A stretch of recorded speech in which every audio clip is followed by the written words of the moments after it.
Okay naman. Nanonood ako nitong best ever food review show. Tapos nandito daw siya sa Dubai. Tapos, etong kasama niya na local na na YouTuber, may pinapakita kinakain daw ng mga Arabic nung bata sila. Ako si Michael, isang OFW dito sa Dubai. Ngayong araw ay susubukan natin ang isa sa napaka-weirdong snacks na nakita ko. Ito nga ay isang uri ng chichirya na sinabawan ng laban up at nilagyan ng hot sauce. Panoorin nyo yan. Try natin. Kung hindi ka pamilyar sa laban up, ito ay isang uri ng inumin dito sa Middle East na nagmula sa fermented na gatas. Natatandaan ko pa nga nung unang uminom ako nito sa unang lagok, akala ko panis, hindi ko malunok. Bro, this one how much? 4 naman.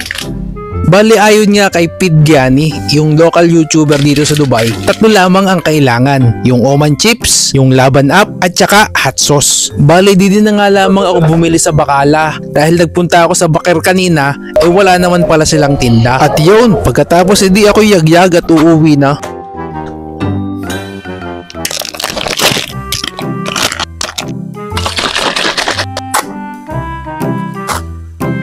Buksan ang chichirya at sabawan ng laban. Pigtapos yung hot sauce, huwag kakalimutan. Alug-alugin, alug-alugin, alug-alugin. Pagkatapos haluin ang sabaw, akin nang iinumin.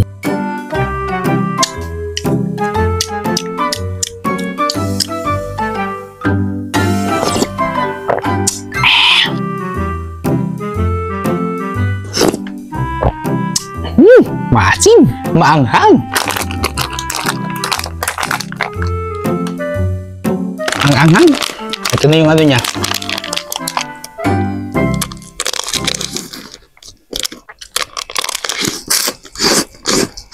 Okay naman. Hindi ko maintindihan lasa. Okay naman.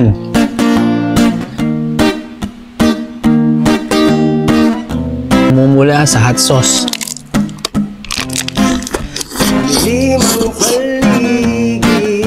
Ayos. Try nyo kaya.